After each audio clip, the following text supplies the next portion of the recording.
Last week, American refineries cut gasoline production by 53,000 barrels per day. They did not cut it because demand fell. They did not cut it because they ran out of crude. They cut gasoline production because Europe is running out of jet fuel, and American refineries are the only ones left on Earth with the capacity to make more of it. CNN reported that the International Energy Agency warned 4 weeks ago that Europe had approximately 6 weeks of jet fuel remaining. 6 weeks, and in response, Lufthansa cut 20,000 flights. Turkish Airlines stopped flying to 23 cities. United Airlines axed 5% of its summer schedule. And American refineries, which are already operating at multi-decade monthly output highs with zero spare capacity, started shifting production away from gasoline and toward jet fuel to sell to global airlines that cannot get it anywhere else. To compensate for that shift, America dug into its gasoline reserves and drew down inventory by 6.1 million barrels in a single week at the end of April. That left gasoline warehouses approximately 2% below their 5-year average. And diesel stockpiles are 11% below their 5-year average. And wholesale gasoline prices surged 74 cents in just 2 weeks since the IEA issued the jet fuel warning. And retail gas prices, the price you see at the pump when you pull in to fill your car, rocketed more than 30 cents per gallon in a single week. The fastest single-week retail increase since the war began on February 28th. The national average as of today is 4.515 per gallon, according to AAA's latest daily data. That is up from $2.81 in early January. Your gasoline has risen 60% in less than 5 months. And the inventories that have been absorbing the shock, the reserves that stood between you and a physical gas shortage, are being drained at a rate that CNN described as having only a few months left before they break. I need you to hear that sentence again. The gasoline reserves that have kept American pumps running have only a few months left before they break. That is not my analysis. That is a direct assessment from energy market analysts quoted by CNN Business this month. And that is why I am telling you right now today.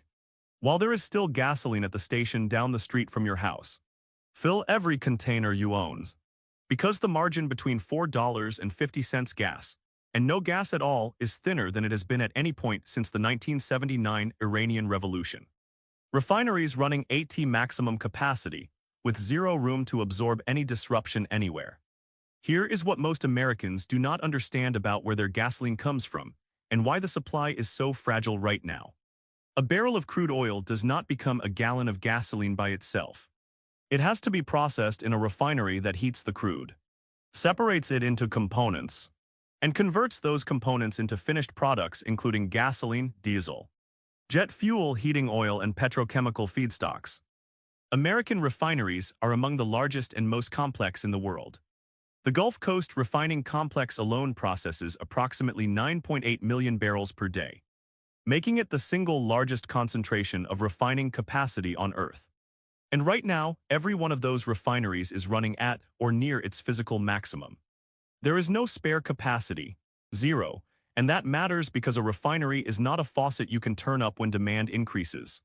It is a fixed throughput industrial operation that takes months of planning to adjust. When the IEA warned about jet fuel, refineries responded by shifting their product slate, which means they adjusted the ratio of outputs to produce more jet fuel and kerosene at the expense of gasoline and some diesel.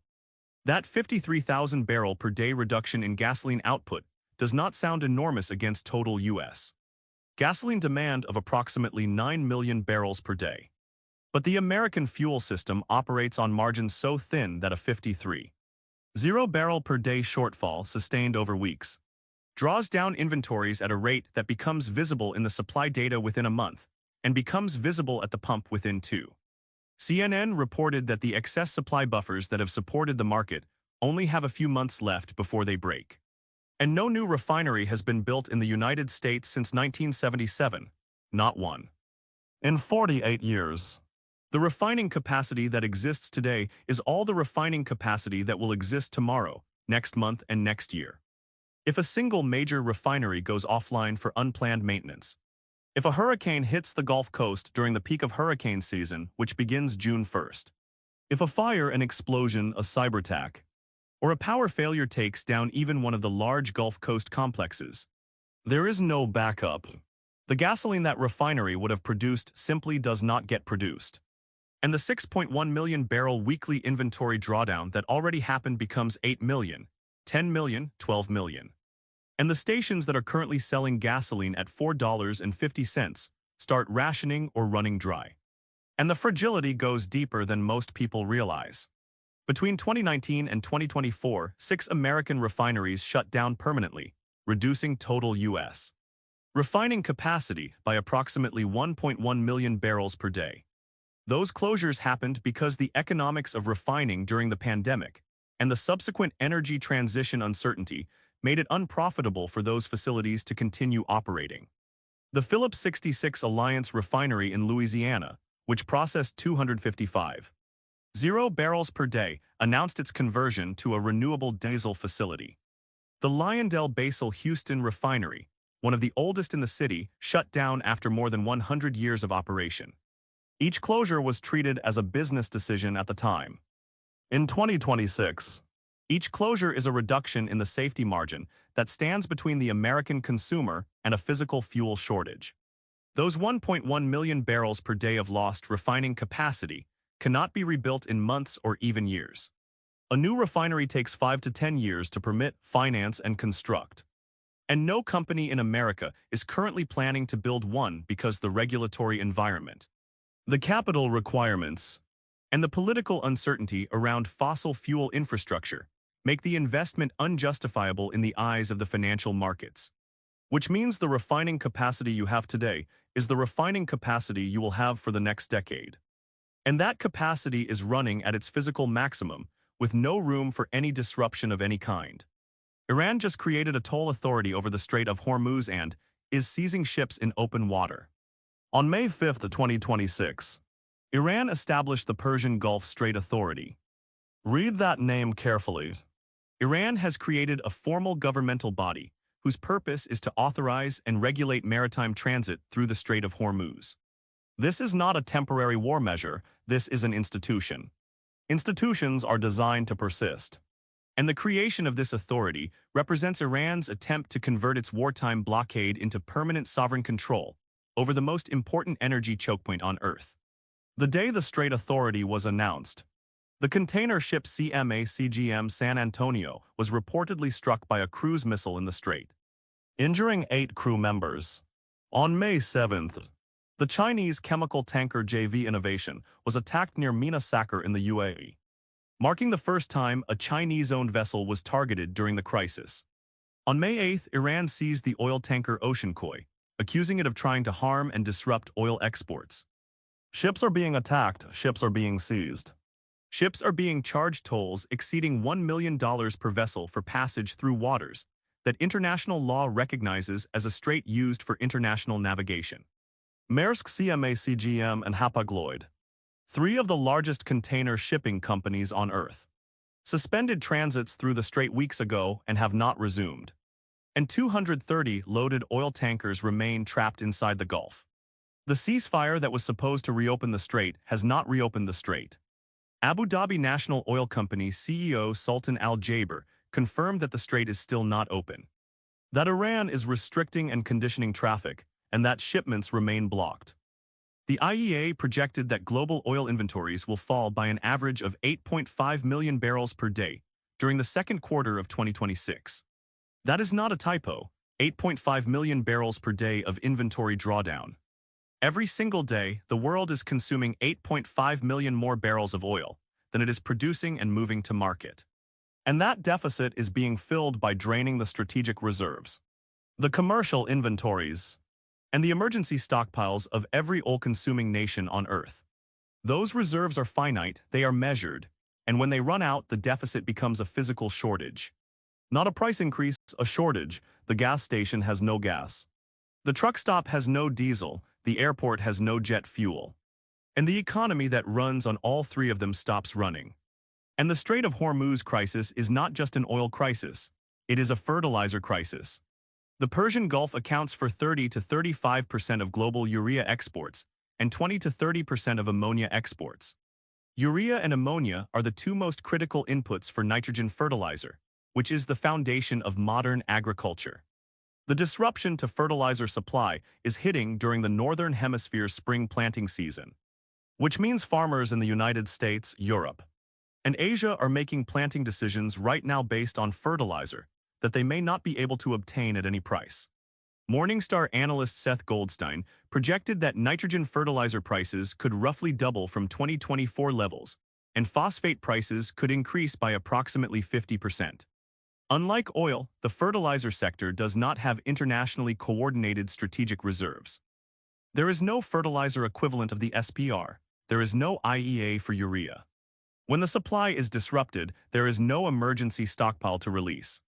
The shortage is immediate, it is physical, and it will show up in American food prices by the fall harvest. Your gasoline is getting more expensive, your food is about to follow. And both shortages originate from the same 21-mile-wide waterway that one country has effectively seized control of. Gasoline went from $2.81 to $4.52 in 5 months, and the analysts say this is not even close to the peak. AAA's latest daily data shows the national average for regular gasoline at 4.515 per gallon. In early January, it was $2.81. Last month's average was 4.058. Month over month, prices have climbed more than 45 cents. And compared to a year ago, when drivers were paying approximately $3.18. Today's average is significantly elevated by any historical standard. But here is what the price trajectory tells you that the current price does not. The price is still rising, not stabilizing, not plateauing, rising. Wholesale gasoline prices surged 74 cents in 2 weeks. Retail prices jumped 30 cents in a single week. The slope of the increase is steepening, not flattening. And CNN reported that crude oil prices have risen 20% in less than 2 weeks, as the inventories that acted as shock absorbers continue to drain. A CNN analyst quoted in their May 1st report said explicitly that a global supply crunch is coming, and it is not being fully priced in. Oil expert Hussein, quoted in the same report, said the excess supply buffers only have a few months left before they break. And Newsweek reported that Patrick DeHaan, head of petroleum analysis at GasBuddy, noted that even a large SPR drawdown does not come close to offsetting the 15 to 18 million barrels per day being affected by the Strait of Hormuz closure. Energy analysts say the key risk is not today's prices, but tomorrow's emergencies.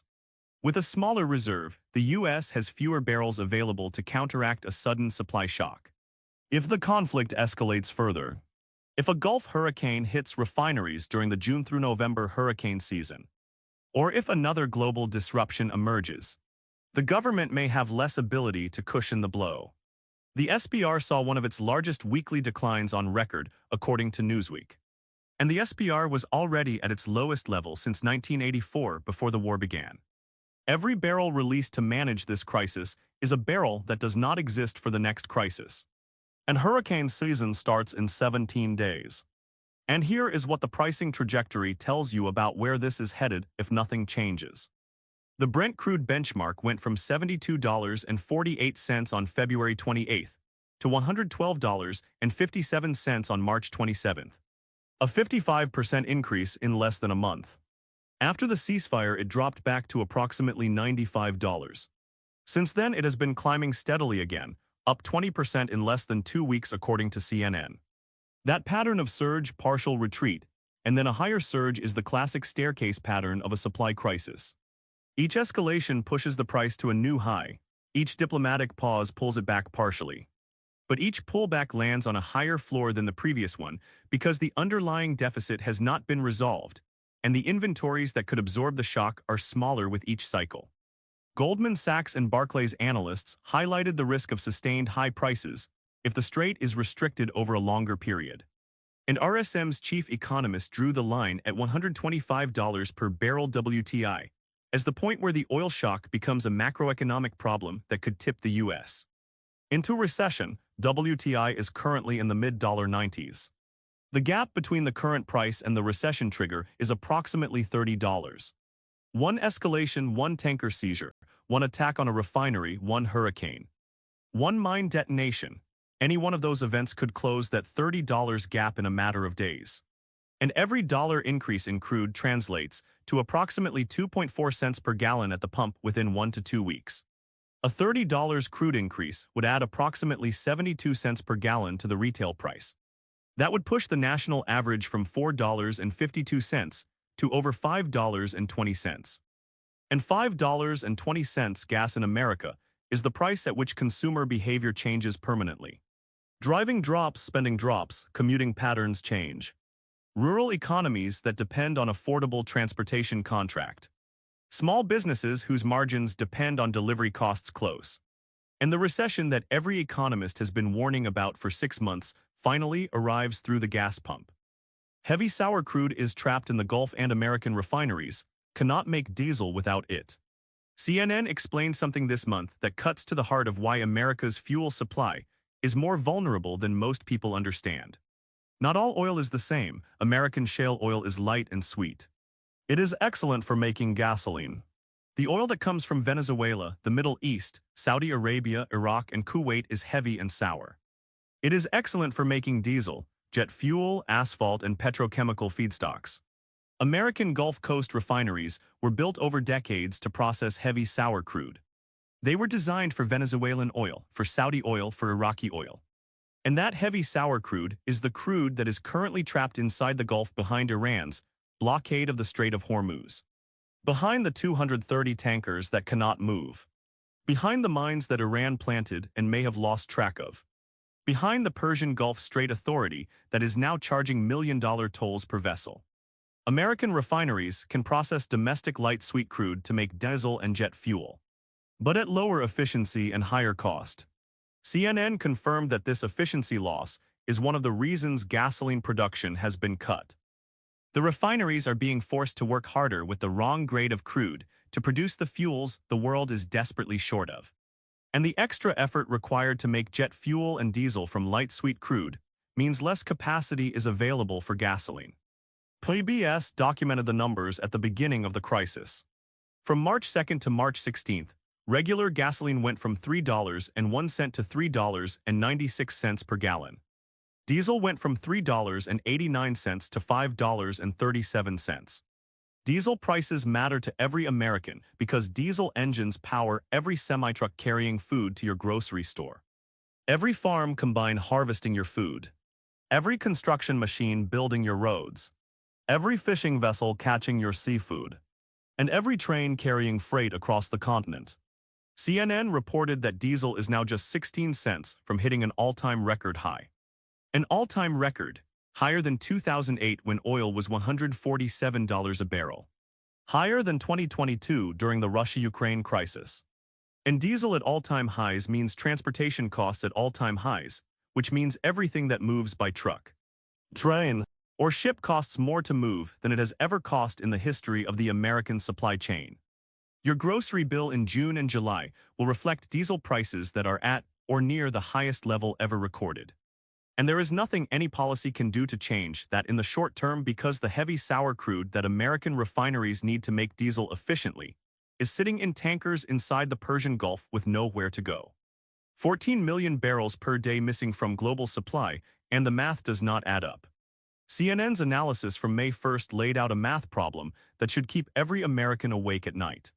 Approximately 14 million barrels per day of oil production have been effectively removed from the global market by the Strait of Hormuz closure and the damage to Gulf energy infrastructure.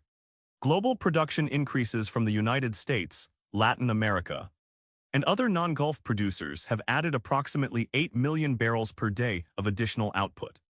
Demand destruction, where economies have been forced to consume less because they literally cannot get the fuel, has removed approximately 4 million barrels per day of demand. 8 million in additional supply plus 4 million in demand destruction equals 12 million barrels accounted for. 14 million were lost. That leaves a 2 million barrel per day gap that is not being filled by anything other than draining reserves. 2 million barrels per day, every day being pulled out of storage tanks, strategic reserves, and commercial inventories around the world. At that rate, combined global reserves of approximately 1.8 billion barrels would be fully depleted in approximately 900 days. Roughly 2.5 years. But the depletion is not uniform. Some countries will run out far sooner than others. Countries with small reserves and high consumption will hit zero within months, not years. And the panic buying that occurs when reserves approach critical levels will accelerate the depletion, because consumers and governments will hoard fuel in anticipation of the shortage, which creates the shortage faster than the underlying deficit alone would have. This is already happening globally. The 2026 Fuel Crisis Wikipedia page documents that unfounded panic about shortages led to long queues for petrol in India. The Philippines declared a state of emergency due to a concurrent fuel and transport crisis. Myanmar restricted private vehicle use to alternate days. Nepal announced it would only refill half of consumers' empty cylinders. Zimbabwe, Pakistan, Bangladesh, Nigeria, and Vietnam all face severe fuel shortages. The crisis is global, it is physical, and it is happening now. America has been insulated so far by its domestic production, its refining capacity, and its geographic distance from the strait. But CNN's analysts warned explicitly that shortages in other parts of the world will inevitably hit the United States, albeit with a delay. That delay is measured in weeks, not months, weeks, because global fuel markets are interconnected. When Asian refineries cannot get crude, they cannot export refined products. When European refineries cannot get feedstock, they import American refined products.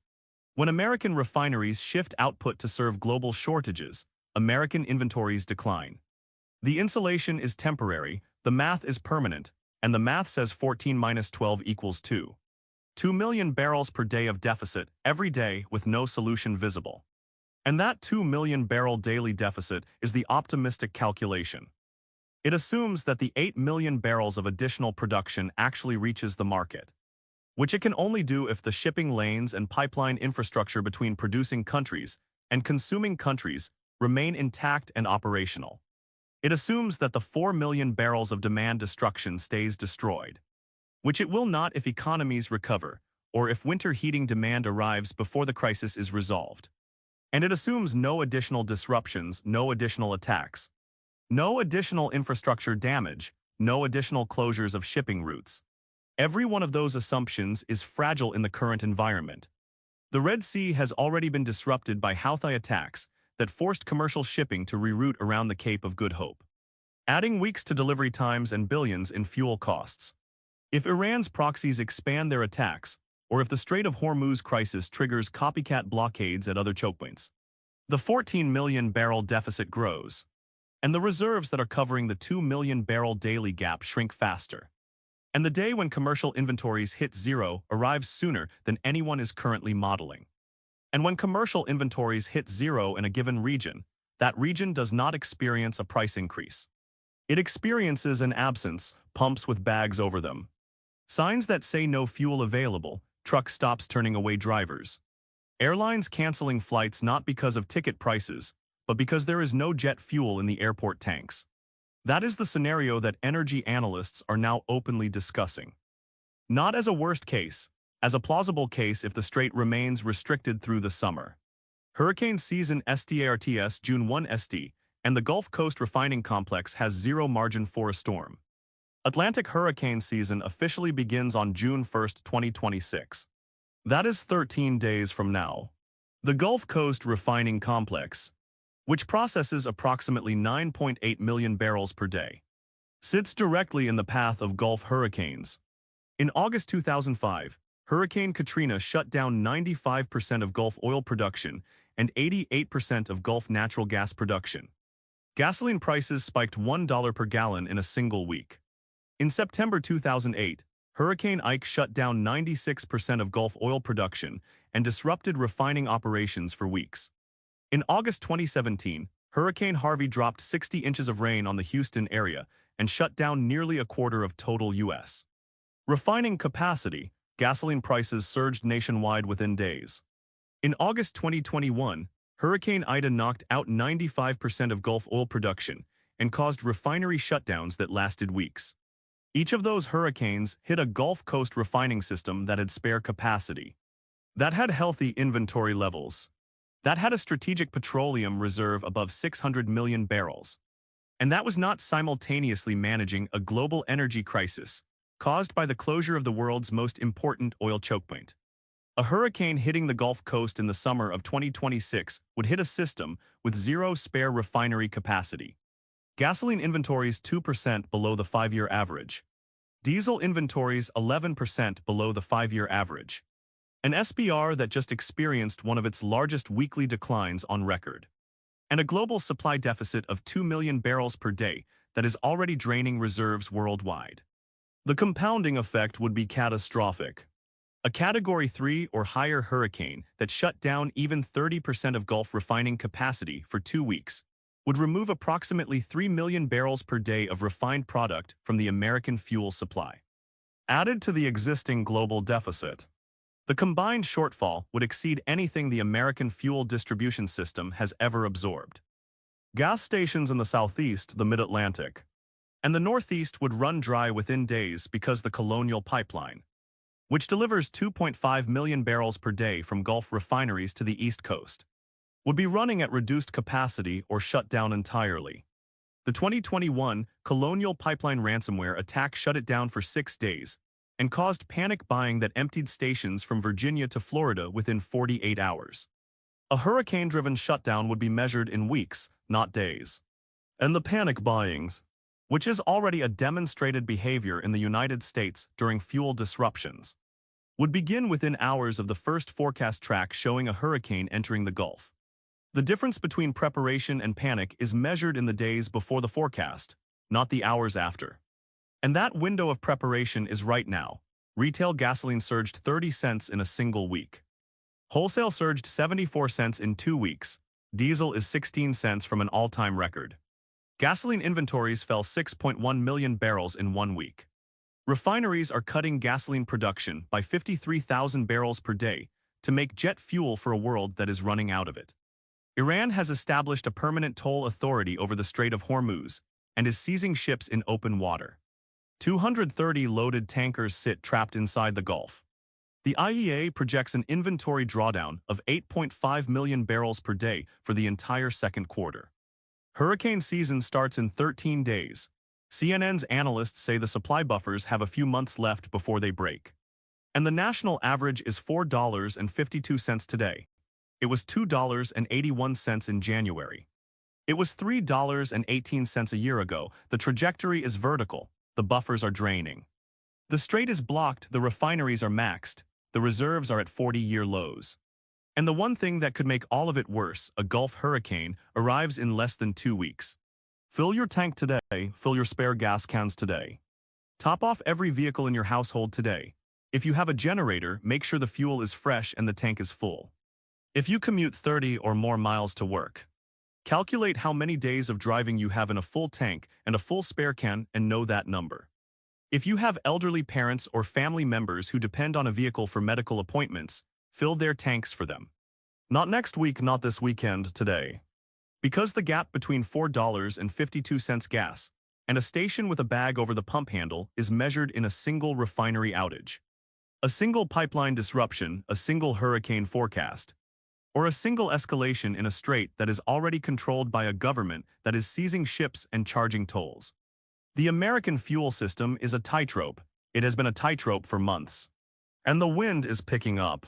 Share this video with every American you know who drives a car, owns a generator, lives in a rural area, commutes to work, or depends on gasoline to maintain their daily life. The information in this video is the difference between a household that was ready and a household that was standing in a line at an empty station wondering what happened. Nobody should find out that way, not when the data is this clear. Not when the warning signs are this visible. Not when filling a tank costs $60 today and may not be possible at any price tomorrow. Not when diesel is 16 cents from an all-time record. Not when 230 tankers sit trapped in the Gulf. Not when Iran is seizing ships and charging million-dollar tolls. Not when refineries are maxed with zero spare capacity. Not when hurricane season is 13 days away. Not when the IEA says global inventories are falling 8.5 million barrels per day. Not when the analysts say the buffers have months left before they break. Fill every container today, not tomorrow, today.